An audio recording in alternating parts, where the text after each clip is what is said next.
Let's talk about my story. Let's talk about her story, his story, our story. Let's talk about those thoughts that keep our mind in this negative turmoil. Let's talk about that pain. Are you listening? You can't hear me. You can't hear my pain. Let's talk about this illusion, this confusion. You don't know me, but you can define me. Let's talk about chapters 1, 3, 7, 8, 9. Let's talk. I've never sat in a room and had a conversation with this many people about this topic before.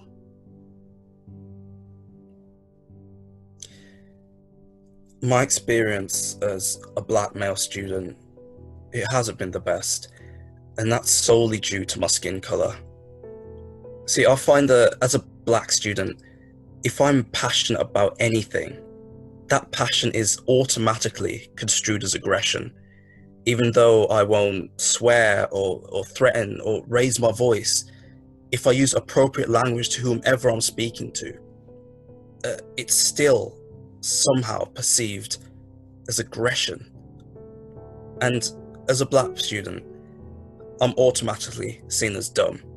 So if I say something that makes me seem smarter than people perceive me to be, it automatically turns into a confrontation. It almost automatically becomes an issue.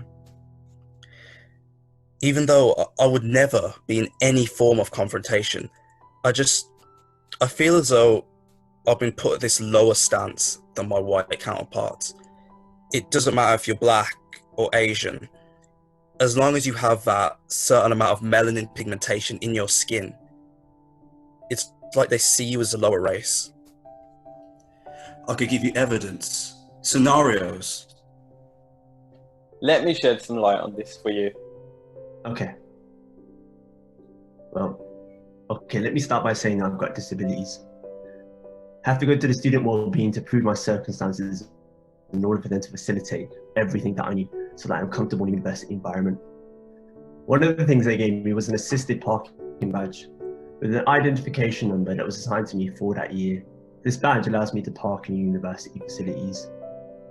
Is that an official badge? Now I have issues nearly every single day with parking my car. Is this your car? I believe if I drove a Metro or a less valuable car, it'd be a lot less of an issue. How have you afforded this? It seems that the model of car I drive alters the attitude towards me. Background check needed. I was refused entry and told to park elsewhere. How could I be denied entry with an official badge? I came for my training sessions for my society, for which I am president. I'm here to act on behalf of the university and my society. I've done every last thing I could possibly do, and it still doesn't make a difference because I'm a BAME student, which I love being, by the way. And just for the record, I'm happy and proud to be a BAME student and would never want to change it. As a black person, you are less important, less appreciated, less respected. That is how we are seen and treated. I don't know why, but as a black person, the assumption is I am a criminal. Without committing any crimes, I am a criminal. It's always negative. There's no in-between. There is never an in-between. As a black person, you are always the defendant, never the prosecutor. Negativity. Segregation. Humiliation. What is your evidence? My evidence is I am black. I am a strong believer that justice and truth will prevail. I'm studying law. Whilst I'm being treated unlawfully. Can anyone give me a reason as to why I'm treated this way? I spoke with a lecturer about applying for a position at the university.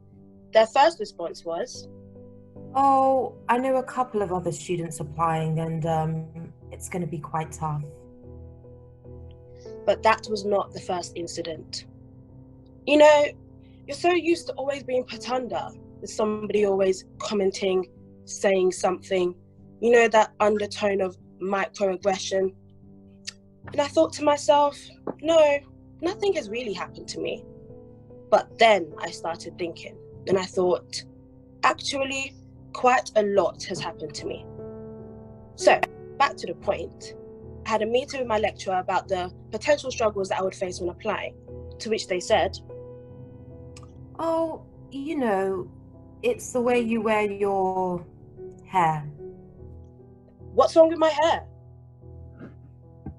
What's wrong with my hair? What's wrong with my hair? I wear my natural hair. I wear extensions. I wear braids. But it is never unkept. I think it was meant as advice. Maybe it was regurgitation. Or maybe I'm just making excuses for people. You are not looked at for your abilities. Again, all they see is that you are a BAME student. I wasn't going to say this. It just triggered a memory in me. When I think of my role models at the university, I realise that there wasn't anyone there that represented me. I feel that the curriculum doesn't always recognise BAME students and our experiences. I found that often we have to work that additional 10% more just to meet our other white counterparts. Can I just say something? Some students have expressed that they've been marked based on their names and faces, rather than their assignments. People who had ethnic silent names felt that their tutor automatically categorised them as lower achieving students. I wanted support for a module as I was concerned about my grades.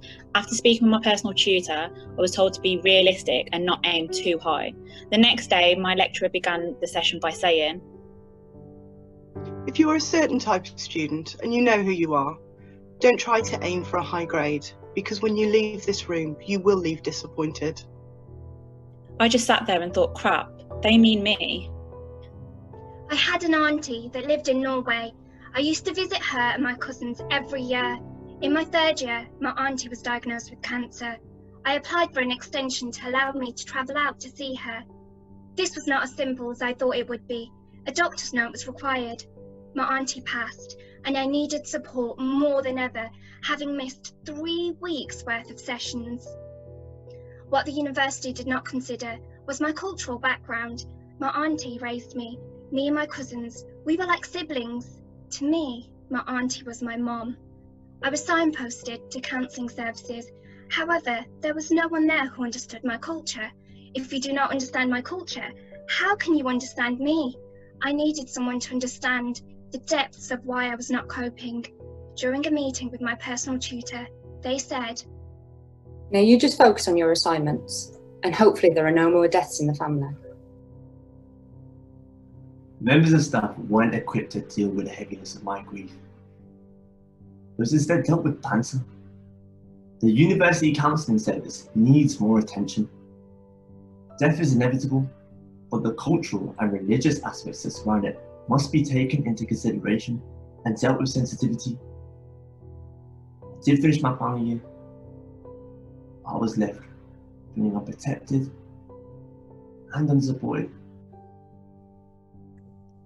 I shouldn't have to feel like I can't make a complaint. If I have a genuine concern about the way that I'm being treated, then I should feel supported and safe enough to report it without the fear of being mistreated. I hear what you're saying. I've made a complaint in the past and it had gone unnoticed. But if the shoe were on the other foot, I would have been investigated. It should have been investigated. That's why students are afraid to make a complaint. We are not here to be in warfare with people, but that's what it does. It causes a war, and then you have to try and win the war. There is a fear of coming across as aggressive or rude when expressing passion. Let's talk about passion and loudness and how this can be misconstrued. Is it different for me than it is for you? Does it mean that we can't speak out? You always have to dot the I's and cross the T's. Quite a lot of BAME students come from big families. You're around siblings, relatives most of the time, so you have to fight to be heard. It's quite common for Asian people to express themselves, not just with their words, but also with their bodies. Hand movements and raised eyebrows and noises being made are just how we express ourselves. My family and I actually have a running joke. Anyone walking past our house would assume there's a massive argument going on. From my experience, especially when going into white spaces, is that I'm on edge. I'm constantly thinking about my demeanour and trying not to be over-gestural. I have friends who will not hesitate to enter a debate about a subject, but for me, I have to think twice. You have to remember your inside voice. Unless you're in a space like this, you don't say it. You just live with it. You deal with it. Throughout my primary school years, people have struggled to say my name correctly. So I gave up.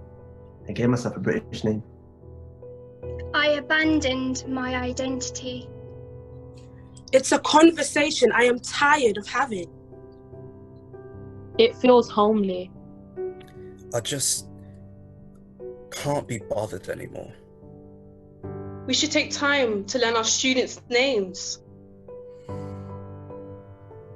My mother gave me that name. Put phonetics in enrolment tasks. Your name is your identity. I'd really appreciate my name being said properly. My name is Arjan. Amina. Mohammed. Jaspreet. Krishna. Rahul. Alice. Raiden. Aisha. Deo. Samara. Effie. Rahima. Jafari. Ada. Tamara. Zeb. Omar. I've never sat down with this many people and had a conversation quite like this before, but it just goes to show, different as our experiences may be, we've all been through similar things. One story, many voices. Let's talk about talking. Let's talk about listening. Let's talk about being heard. Be the voice for the voiceless. It is possible to end individual and systematic discrimination, but if we are not willing to change our minds, then we are not being critical thinkers. We must stop, transform, and reform. If you stand on a person's back, you can see further and reach higher.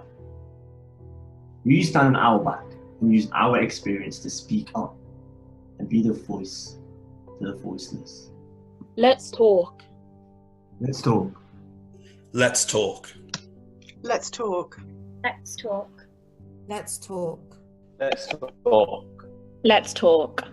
Let's talk.